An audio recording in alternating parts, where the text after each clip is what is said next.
Paper එකක් ලියලා ආපු ළමෙක් වුණත් කියන්නේ ටයිම් එක මදි වෙච්ච එක ගැන තමයි. එතකොට මෙන්න මේ ටයිම් එක හරියට මැනේජ් කරගත්තේ නැත්තම් ඔයා හරියට මෙන්න මේ A level වලදී A level පේපර් එකකට මුහුණ දෙද්දි හරියට ඔයා ටයිම් එක මැනේජ් කරගත්තේ නැත්තම් ඔයා කොච්චර පාඩම් කරලා ගියත් වැඩක් නැහැ ළමයි. මොකද ඔයා කොච්චර පාඩම් කරලා ගියත් ඔයාට දීලා තියෙන පැය දෙකේ ඇතුළත පැය 3 ඇතුළත ඔයාට ප්‍රශ්න පත්‍රේ හරියට මැනේජ් කරගන්න බැරි නම් ඔයාට අවශ්‍ය ලකුණු ප්‍රමාණය ගන්න බෑ. හොඳ රෑන්ක් එකකට යන්න බෑ. මොකද අපි දැකලා තියෙනවා හොඳට පාඩම් කරන්න පුළුවන් ළමයින්ට අර හොඳ රෑන්ක් වලට යන්න බැරි වෙන්නෙම ප්‍රශ්න ටික දන්නවා. ඒ වුණාට උත්තර සපය ගන්න වෙලාව මදි. හැමෝම කියන්නේ මට ඒකට උත්තර ලියන්න ටයිම් එක මදි උනායි කියලා. අන්න ඒක ඔයාලා හරියට විසඳ ගන්න ඕනේ ළමයි. එතකොට ඔයාට හම්බ වෙනවනේ පළවෙනි ප්‍රශ්න පත්‍රය දෙවෙනි ප්‍රශ්න පත්‍රය කියලා ප්‍රශ්න පත්‍ර දෙකක්. එතකොට මෙන්න මේ පළවෙනි ප්‍රශ්න පත්‍රයට ළමයි ඔයාලට හම්බ වෙන්නේ පැය 2යි. දෙවෙනි ප්‍රශ්න පත්‍රයට පැය 3යි. එතකොට මෙන්න මේ පළවෙනි ප්‍රශ්න පත්‍රය ගත්තොත් ඔයා මෙන්න මේ පළවෙනි ප්‍රශ්න පත්‍රේ එක ප්‍රශ්නයකට හම්බ වෙන්නේ විනාඩි 2.4ක වගේ කාල සීමාවක් තමයි ළමයි එක ප්‍රශ්නයකට හම්බ වෙන්නේ.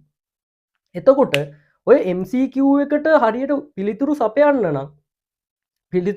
නම් ප්‍රශ්න 50ටම හරියට පිළිතුරු සපයන්න නම් ඔයාට මේ MCQ එකේ ටයිම් පැය දෙක කාල සීමාව ගොඩක් ළමයින්ට මදි වෙනවා. ඒ මදි වෙන්නේ ඔයාලා කරන වැරද්දක් තමයි අර අමාරු ප්‍රශ්නවල එල්ලිලා ඉන්න එක. ඒ කියන්නේ ඔයා හිතන්න ඔයා දැන් පළවෙනි ප්‍රශ්නේ ඔහොම කරගෙන එනවා. ඔන්න දැන් පස්වෙනි ප්‍රශ්නේ ගොඩක් අමාරුයි. එතකොට ඔයා අනිත් ප්‍රශ්න වලට යන්නේ නැතුව මෙන්න මේ පස්වෙනි ප්‍රශ්නේම ඇලිලා ඉන්නවා. අමාරු ප්‍රශ්නේම ඇලිලා ඉන්නවා. ඒකට උත්තරේ හොයලා ඊළඟ එකට යන්න හදනවා. එහෙම නැතුව දැන් ඔයා හිතන්න ඔයා අර පස්වෙනි ප්‍රශ්නේ අමාරුයි කියලා MCQ එකේ ඒකේ විනාඩි 5ක් එල්ලිලා හිටියොත් ඒකට උත්තරේ ගන්නෙත් නැහැ. හැබැයි අර ඔයාට දැන් මේ ප්‍රශ්න දෙකක් කරන්න තියෙන කාල සීමාව අර එක ප්‍රශ්නයක් ඇතුලේ නැති වෙනවා. හැබැයි ඔයාට අවසාන ප්‍රශ්නවලත් ලේසි ප්‍රශ්න ගොඩක් තියෙනවා. එතකොට ඔයා කරන්න ඕනේ පළවෙනි ප්‍රශ්න පත්‍රය දුන්න ගමන් අර පළවෙනි ප්‍රශ්න පත්‍රේ ඔයාට ලේසි ප්‍රශ්න ටික තියෙනවනේ. දැන් හිතන්න ඔයා පළවෙනි එක කරද්දී පළවෙනි එක කියවද්දිම ඔයා උත්තරේ දන්නවා. දෙවෙනි එක කියවද්දිම උත්තරේ දන්නවා. තුන්වෙනි එක කියවද්දිම උත්තරේ දන්නවා. අර එහෙම ඇවිල්ලා දැන් පස්වෙනි එක කියවද්දිම උත්තරේ දන්නේ නැහැ. ඒක ඔයා එවෙලෙම ආයෙ බල ඉන්න එපා. එවෙලෙම මාක් එකක් තියාගන්න පස්සේ කරන්න. ඊට පස්සේ යන්න ඔයා ඊළඟ ප්‍රශ්නෙට. ඊළඟ ප්‍රශ්නේ ලේසි. ඔන්න ඒකත් කරා. ඊට පස්සේ ඊළඟ ප්‍රශ්නේ අමාරුයි. එතකොට අර අමාරු ප්‍රශ්න ටික රවුන්ඩ් කරා මොකක් හරි මාක් එකක් තියාගත්තා. ලේසි ප්‍රශ්න ටික කරගෙන ගියා. එතකොට ඔයාට අර ලේසි ප්‍රශ්න කරන්න පුළුවන් විනාඩියකටත් වඩා අඩු කාලයකින්. එතකොට ඔයා ලේසි ප්‍රශ්න 50 වෙනි ප්‍රශ්නෙට එනකන් ලේසි ප්‍රශ්න ටික එහෙම කරගෙන ගිහපුවාම ඔයා ලේසිම ප්‍රශ්න වලින් ලකුණු 25ක් විතර කරලා. එතකොට ඔයාට ගන්න පුළුවන් ලේසිම ලකුණු ටික ඔයාගේ ගාවට අරගෙන. එතකොට ඔයාට තියෙන්නේ ඊළඟට දැන් පළවෙනි පාර බලාගෙන ගියා ලේසි ප්‍රශ්න ටික කරා. දැන් අමාරු ප්‍රශ්න ටික තියෙනවනේ. අමාරු ප්‍රශ්න ටිකිනුත් ඔයාට කියවද්දින් උත්තර ටික පස්සේ ටිකක් වෙලා යද්දින් තේරෙනේවනේ. අන්න ඒ ටික කරගෙන යන්න. ඒ වගේ ඒ කියන්නේ නොදන්නම ඒව ටික තියන්න. නොදන්න මේවා ටික තියන්න. ඊට පස්සේ අර අමාරු මේ වගේ පුළුවන් ටික කරගෙන යන්න. එතකොට ඔන්න ඔයා ප්‍රශ්න 40කට පිළිතුරු සපයලා කියලා හිතන්න. ඔන්න තව අමාරුම 10ක් ඉතුරු වෙලා තියෙනවා. අමාරුම 10යිනුත් ඔයාට 5ක් තව ගහ ගන්නත් පුළුවන්. ඔන්න ප්‍රශ්න 45කට. ඔන්න ඔයා ප්‍රශ්න 45කට නිශ්චිතවම පිළිතුරු සපයලා. එතකොට අර අමාරුම ප්‍රශ්න 5ට තව ඔයාට මේ අමාරුම ප්‍රශ්න 5ට තව වෙලාව ඉතුරු වෙනවා. ඇයි වෙලාව ඉතුරු වෙන්නේ? අර විනාඩි 2.4 කාල සීමාවේ ඔයා ලේසිම ප්‍රශ්න වලට සමහර ඒවාට ගිහිල්ලා තියෙන්නේ පොඩි විනාඩියකටත් වඩා අඩු කාල සීමාවක්. එතකොට වෙන්නේ ඔයා ලේසි ප්‍රශ්න 25ක් කරයි කියන්නේ ඒ 25ෙන් විනාඩි 25ක් ඔයාට ඉතුරු වෙලා. එතකොට අර ඔයාට බැරි වෙන ප්‍රශ්න ටික කරන්න ඔයාට කාලය ඉතුරු වෙනවා. එහෙම නැතුව ඔයා පළවෙනි ප්‍රශ්න පත්‍රය අල්ලගෙනම හිටියොත් බැරිම තැන් ටික ඔයාට ලේසිම ප්‍රශ්න ටික මගහැරෙනවා. ඒක නිසා පළවෙනි ප්‍රශ්න පත්‍රය ගත්ත ගමන් අර මං කිව්ව පිළිවෙලට වැඩ ටික කරගෙන යන්න ඕනේ. ඒ වගේම මෙන්න මේ දෙවෙනි ප්‍රශ්න පත්‍රය දුන්න ගමන් මේකේ ඔයා කරන්න ඕනේ ප්‍රධාන දේවල් කීපයක් තියෙනවා. ඒ තමයි හොඳට ප්‍රශ්න පත්‍රයේ මුල කියවන්න. ඔයාලට දීලා තියෙනවා විනාඩි 10ක් 15ක් වගේ කාල සීමාවක්, අමතර කාල සීමාවක්. ඔයාලට දීලා තියෙන ප්‍රශ්න ටික arrange කරගන්න. එතකොට මෙන්න මේ ප්‍රශ්න ටික හොඳට ඇරේන්ජ් කරගන්න ඕනේ. ඔයාලා ප්‍රශ්න 5ක් කරන්න තියෙනවා නම් ඒ ප්‍රශ්න 5 නිවැරදිව හරියටම ඔයාලට ලකුණු උපරිමයෙන් ගන්න පුළුවන් විදිහට තමයි මේ ප්‍රශ්න 5 ඇරේන්ජ් කරගන්න ඕනේ. එතකොට ඔයා හිතන්න එක ප්‍රශ්නයකට ලකුණු 20 ගානේ ප්‍රශ්න 5ට ලකුණු 100ක් තමයි ඔන්න ගන්න තියෙන්නේ ඔයාලට. හරිද? ඔයාලට ගන්න තියෙන්නේ ප්‍රශ්න 5ටම ලකුණු 100යි.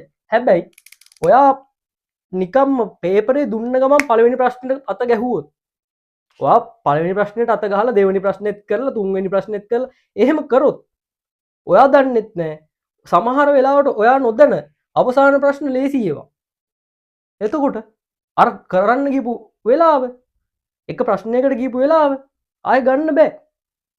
ගොඩක් කට්ටියට වෙන ප්‍රශ්නයක් ඕක. එතකොට දෙක කොටසේ ඔයා ගත්ත ගමන් කරන්න ඕනේ ප්‍රශ්න ටික කියෙව්වා. දැන් ඔයා හිතන්න පළවෙනි ප්‍රශ්නේ තියෙනවා.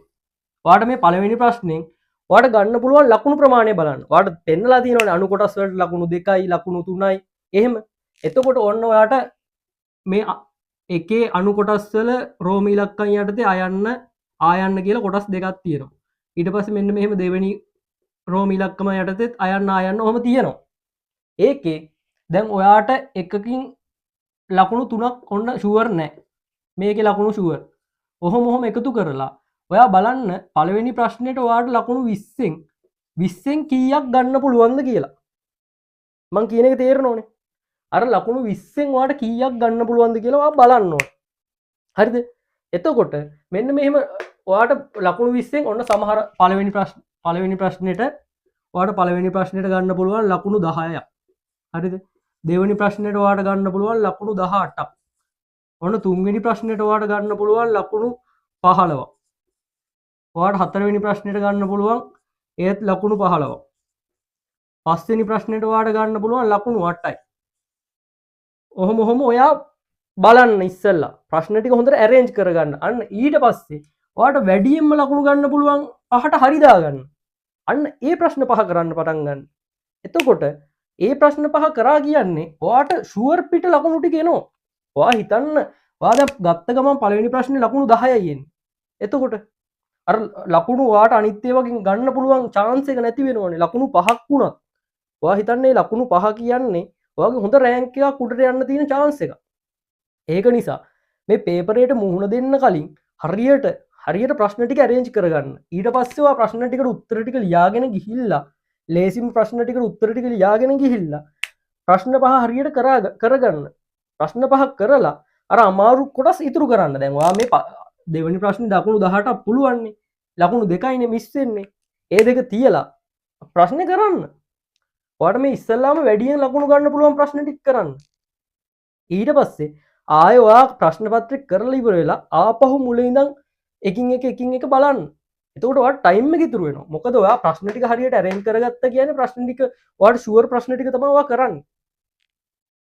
අන්න ඒ වගේ හරියට ප්‍රශ්න පත්‍රය arrange කරගත්තොත් ඔයාගේ ලකුණු ටික ඔයා දැන් 170ක් 180ක් ගත්තොත් ඔයාගේ සාමාර්ථය හොඳ ඒ සාමාර්ථයක්. හොඳ ප්‍රබල ඒ සාමාර්ථයක්. ඒ කියන්නේ ඔයා දිස්ත්‍රික්කේ මුල් රෑන්ක් ඇතුලේ අනිවාර්යෙන් ඉන්නවා. ඒක නිසා මේ විදියට හරියට පේපරේ arrange කරගෙන හරියට හොඳ ලකුණු ප්‍රමාණයක් ගන්න. හොඳ try එකක් දෙන්න. නැතුව නිකන් ලියන්නම් වාලේ A level ලියන්න එපා.